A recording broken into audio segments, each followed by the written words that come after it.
Istilah dan singkatan di debat Capres dan Cawapres yang jadi pro dan kontra akhirnya ada solusi. Demi substansi, Komisi Pemilihan Umum atau KPU meminta peserta menjelaskan istilah yang diucapkan di saat debat berlangsung. Bagaimana langkah Gus Muhaimin untuk menaikkan peringkat Indonesia di SGIE? Terima kasih. SGIE. Terus terang SGIE saya nggak paham, SGIE itu apa? Misalnya sekarang yang sudah masuk peringkat 10 besar adalah makanan halal kita, skincare halal kita, fashion kita. Nah itu yang saya maksud Gus. Dan ya mohon maaf kalau pertanyaannya agak sulit ya Gus, terima kasih. Ya, SGIE. Ini yang semestinya diutarakan Gibran Rakabuming Raka, calon wakil presiden nomor urut 2.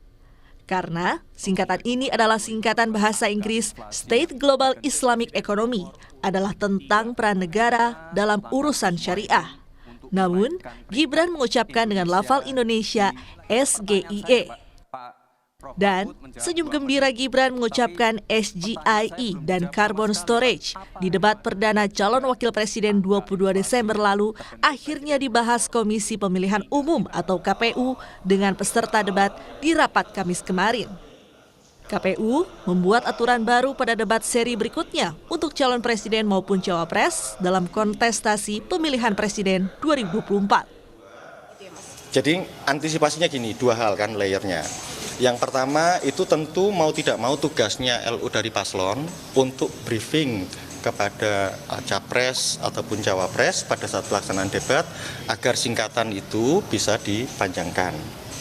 Nah kalau misalnya itu terjadi, tetap pada akhirnya ruang geraknya kita sepakati moderator akan ambil peran itu tanpa kemudian mengurangi waktu dari capres ataupun cawapres pada saat debat itu dilakukan. Di 3 debat berikutnya, aturan tentang singkatan dan istilah perlu diperjelas tanpa harus memakan waktu para kontestan di panggung debat.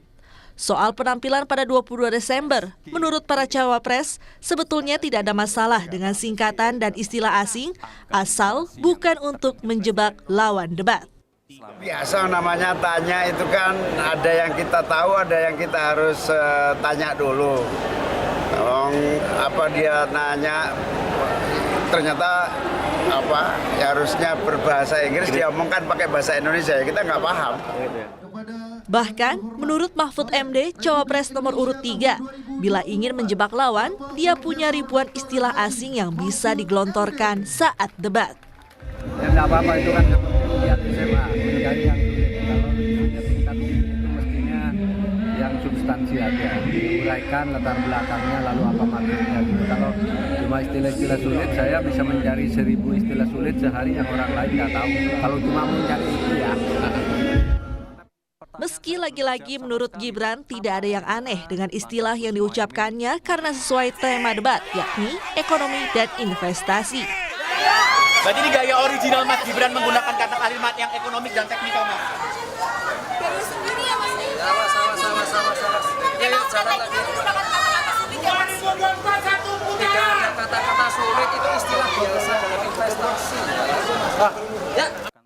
Soal menjebak lawan debat sebetulnya bukan monopoli Gibran. Ayah Gibran, Presiden Joko Widodo, juga mematikan langkah Prabowo Subianto lawannya di debat Capres pada Pilpres 2014 dan 2019. Pada 2014, Jokowi bilang TPID, yang kepanjangannya Tim Pengendali Inflasi Daerah, adalah istilah yang tak asing buat kepala daerah seperti Joko Widodo yang merupakan Gubernur DKI Jakarta dan Wali Kota Solo 2 periode. Tapi asing buat Prabowo. Dan pada 2019 istilah unicorn yang diucapkan Jokowi. Unicorn yang dimaksud adalah istilah di dunia digital. Lagi-lagi Prabowo asing mendengar istilah dari Jokowi.